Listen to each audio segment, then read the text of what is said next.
Hola chicos, buenos días, buenas tardes, buenas noches, sea cuando sea que estén viendo este capítulo. Bienvenidos a un nuevo capítulo de Física General. Esta vez vamos a estudiar imágenes ópticas. Sabemos que la luz es una onda electromagnética con longitudes de onda que van desde los 390 a los 780 nanómetros. La mayoría de objetos cotidianos con los que interacciona tienen dimensiones con órdenes de magnitud mucho mayores, como por ejemplo objetos de unos cuantos centímetros. Es por esto que los efectos de difracción de la luz cuando interactúan con este tipo de objetos son despreciables para la mayoría de los casos. En la óptica geométrica se utiliza el modelo de rayo luminoso para la derivación de leyes que describen el comportamiento de la luz en instrumentos ópticos, tales como lentes, espejos, etc. Usualmente, los sistemas ópticos consisten en colectar y reformar un frente de onda con el objetivo de formar una imagen. Comenzamos nuestro estudio de la luz con sistemas ópticos. En este caso, viendo el reflejo de un objeto en un espejo plano. En el punto P hay un objeto el cual es reflejado en el espejo próximo a él. Los rayos de luz, cuando inciden en el espejo, cumplen la ley de la reflexión y se reflejan con un ángulo igual al incidente. Si un observador se coloca al otro extremo del espejo y observa el reflejo del objeto, él no podría distinguir si el objeto está realmente situado en S o en S'. La imagen en S' es denominada imagen virtual porque la luz no proviene de allí. Su posición se determina haciendo una proyección de los rayos reflejados. Algo curioso de las imágenes reflejadas en los espejos es que poseen una inversión en la dirección. Esto ocurre por la inversión en la profundidad. Lo que está más alejado del espejo parece estar más profundo en el espejo. ¿Cómo es la imagen en un espejo plano? Por experiencia, sabemos que la imagen tiene las mismas dimensiones que el objeto original. El factor de aumento de una imagen se determina a partir de la relación entre la altura de la imagen y la altura del objeto. M igual a menos Y' entre Y. Considerando que Y' y Y son lados de triángulos semejantes, entonces la relación entre las alturas se puede mantener para cualquiera de los otros lados del triángulo. De esa forma, el factor de aumento se puede escribir en términos de las posiciones del objeto relativas al espejo. La reflexión en una superficie esférica es diferente a la reflexión en una superficie plana. Esta vez el espejo tiene una distancia particular a la cual convergen la mayoría de rayos de luz provenientes de objetos. Esto no cambia el hecho de que la ley de la reflexión se cumple en cada punto del espejo. Consideremos un objeto cuyos rayos de luz reflejados incidan en el espejo y el camino que tome la luz al hacer la reflexión se sabe que va a ser el camino que se recorre en el menor tiempo posible. Si el rayo de luz sale desde el punto S, incide en A y se refleja hasta P, la distancia recorrida por la luz será tal que el camino de recorrido sea mínimo. Utilizando el teorema del coseno, se puede demostrar que los lados LO y LI se pueden escribir con esas expresiones que están allí. La distancia total entonces será simplemente la suma, es decir, LO más LI. Ahora bien, podemos aplicar el principio de Fermat y derivar la expresión con respecto a beta. De esa forma, lo que se obtendría sería la condición que minimice el camino seguido por la luz. Así se encuentra la ecuación para la reflexión en una superficie esférica.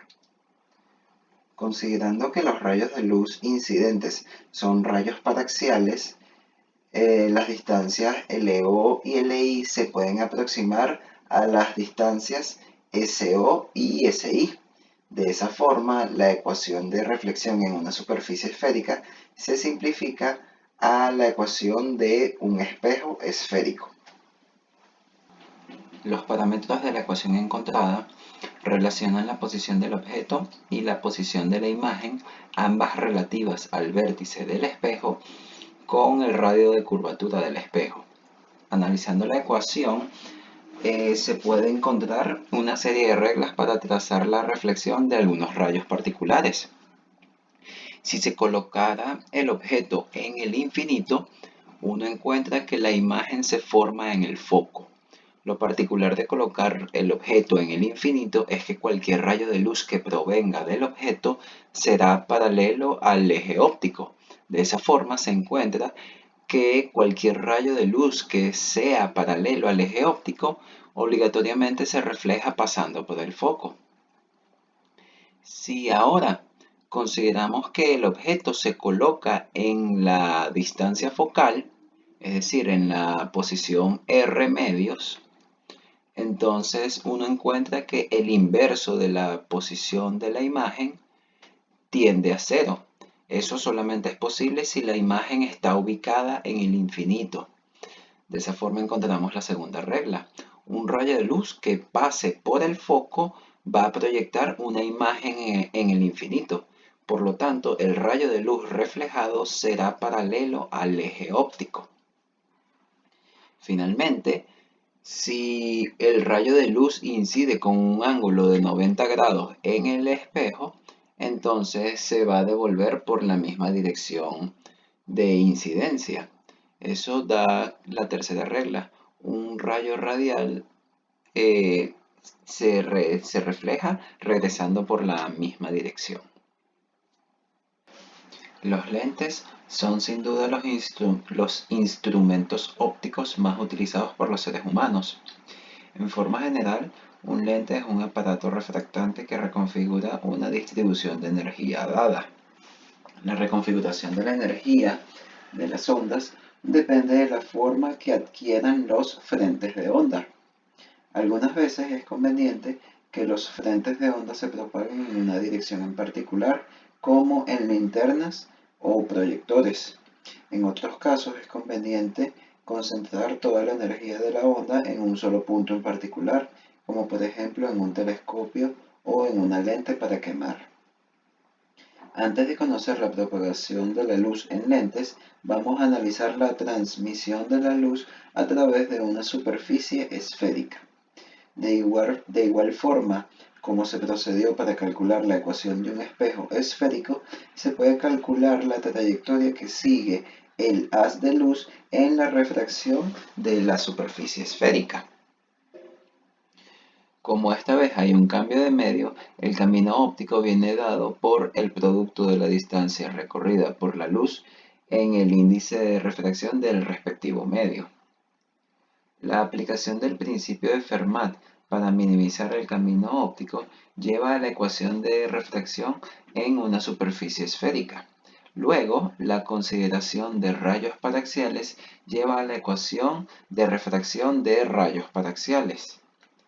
Esta expresión relaciona la posición del objeto y la imagen con los índices de refracción de los medios involucrados y el radio de curvatura de la superficie.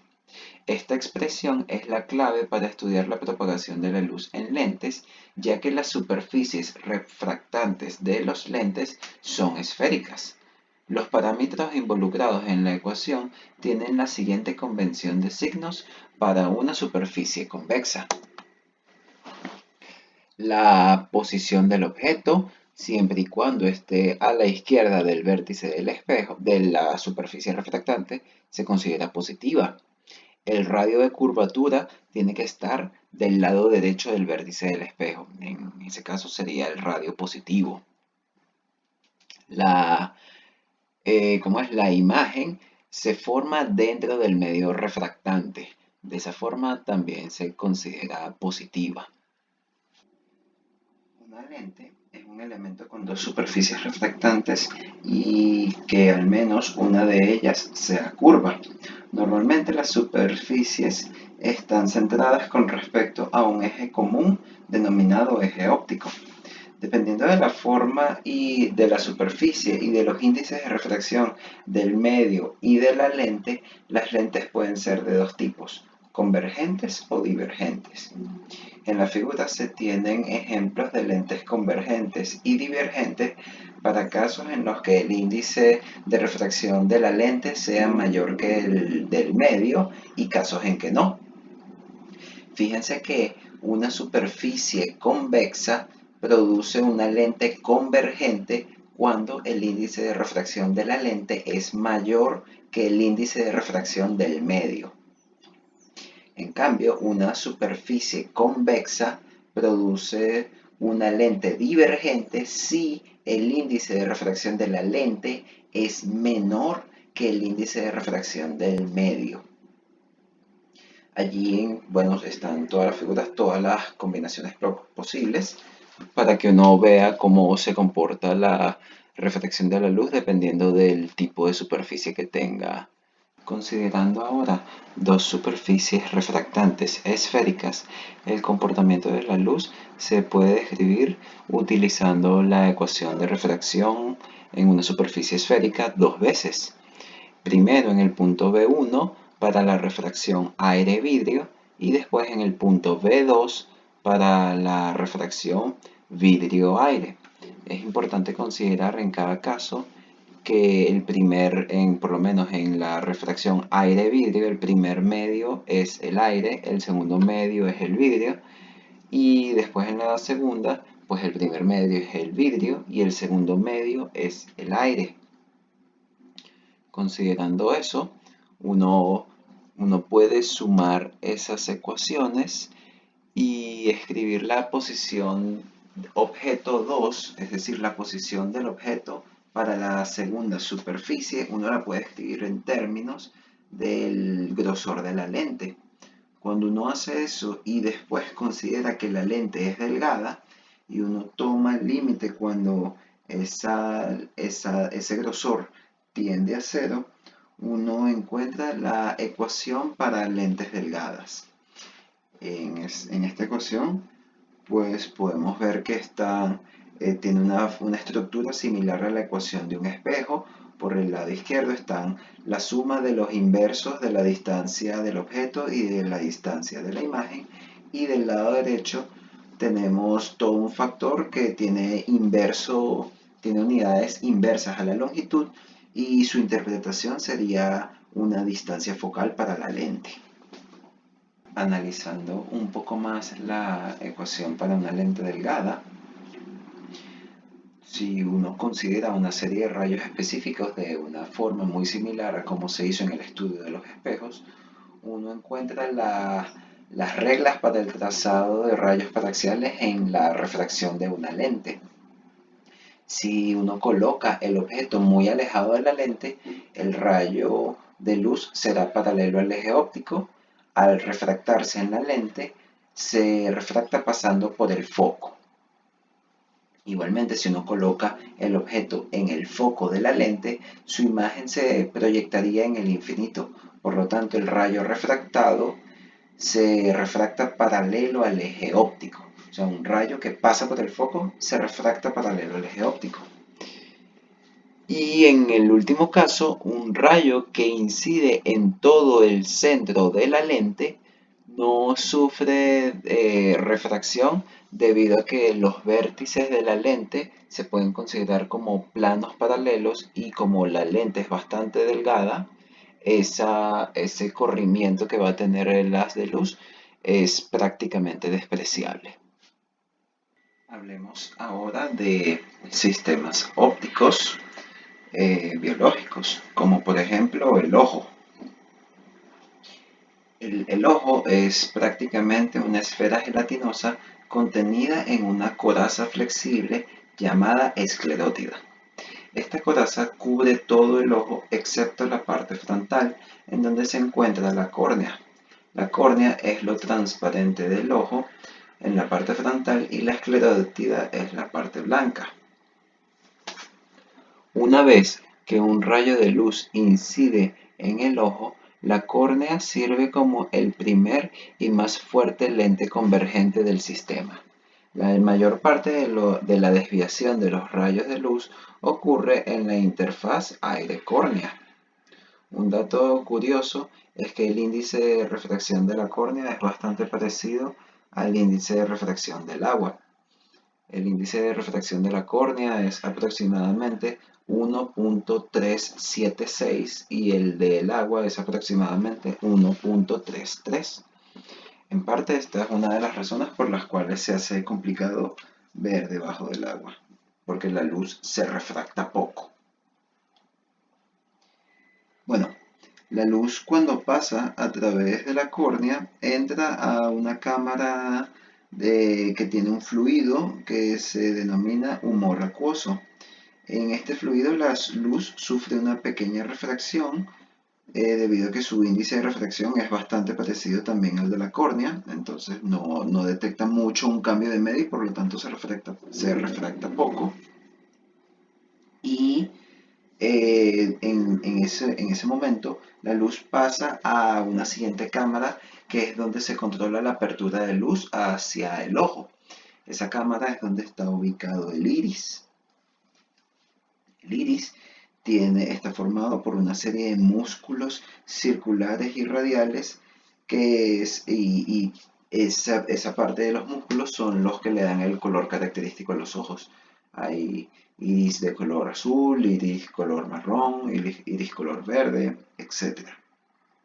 El agujero donde entra la luz en el ojo es conocido como la pupila y el iris, ya que controla la abertura o sea, qué tanto se abre o se cierra la pupila, controla entonces la cantidad de luz que entra. Cuando la pupila está lo más dilatada posible, puede medir hasta 8 milímetros. Y cuando la pupila está contraída lo máximo posible, puede medir hasta 2 milímetros. Pasando la pupila se encuentra el cristalino, que es prácticamente la lente del sistema y tiene una estructura similar a una cebolla, es decir, tiene muchas capas. Esta lente es flexible, aunque con el tiempo se endurece y pierde flexibilidad. Detrás del cristalino hay una cámara, una última cámara llena de una sustancia gelatinosa que es la que le da el cuerpo al ojo. Esa sustancia se conoce como humor vítreo. Una vez que la luz se refracta por el humor vítreo, se proyecta en la pared interna del ojo. Esa pared tiene sensores, tiene estructuras sensibles a la luz, denominadas bastones y conos. Esa pared sensible es lo que se llama la retina. Y la retina está conectada con el nervio óptico, que es la que se encarga de llevar la información al cerebro para interpretar la imagen. Justo en el centro de la retina está la máscula, la zona con mayor sensibilidad de la retina y la zona responsable del 90% de la visión periférica. El cristalino, cuando va a enfocar un objeto, depende si el objeto está cerca o alejado para que el cristalino adopte la forma apropiada para un mejor enfoque. El cristalino cambia su forma a partir de la tensión que le puede aplicar los músculos ciliares. Cuando los músculos están relajados, el cristalino tiene una forma plana, o bueno, una forma más o menos plana, que es ideal para enfocar objetos que estén muy alejados. Si se intenta enfocar un objeto que está cada vez más cerca, los músculos ciliares contraen el cristalino, aumentando la curvatura y de esa forma se puede reducir la distancia focal del sistema para poder enfocar con claridad un objeto que esté próximo al ojo. En los niños, en las personas jóvenes, el punto más próximo donde se puede enfocar una imagen es alrededor de unos 7 centímetros del ojo. Sin embargo, a medida que pasa el tiempo, esta distancia va aumentando, ya que el cristalino se va endureciendo y por lo tanto su curvatura, aumentar su curvatura se hace más complicado y la distancia focal no se puede reducir. En adultos, el punto próximo puede estar en adultos jóvenes alrededor de unos 20 centímetros y en personas que ya sufran problemas de presbicia, el punto próximo puede ubicarse a 2 metros de distancia. Cuando la imagen de un objeto no está enfocada correctamente, se ve borrosa y esto es denominado aberración. En las dos figuras de abajo se puede observar montones de haces de luz que inciden sobre la lente o sobre el espejo. Se puede notar que la mayoría de haces de luz convergen al punto focal del sistema. Sin embargo, los rayos que están más inclinados con respecto al eje óptico no convergen al foco de la lente. Esto produce que la imagen se vea borrosa y este tipo de aberración es denominada aberración esférica. Esta aberración ocurre tanto en sistemas refractantes como en sistemas reflejantes. Este tipo de aberración ocurre por el tipo de superficie que está en cuestión, ya sea para la reflexión o para la refracción. Si la superficie se cambiara a una superficie que no produzca aberración esférica, se pudiese eliminar completamente. Un tipo de superficie que elimina una aberración esférica es una superficie parabólica, o sea, una superficie que tenga forma de una curva parabólica, de una parábola. Un tipo de aberración que va asociada a elementos que refractan la luz, es decir, a lentes únicamente, es una aberración cromática. Este tipo de aberración surge porque la distancia focal de una lente depende del índice de refracción del medio y de la lente. ¿Qué pasa? Que el índice de refracción a su vez depende de la longitud de onda. De hecho, se sabe que a medida que la longitud de onda disminuye, el índice de refracción aumenta. Por lo tanto, en una lente que tenga una aberración cromática, los colores fríos van a tener una distancia focal más corta que los colores cálidos, tal como se puede observar en la imagen. Chicos, con esto se acaba el capítulo de imágenes ópticas. Aquí nuevamente tienen las referencias consultadas y nos vemos en un siguiente capítulo. Muchas gracias y nos vemos.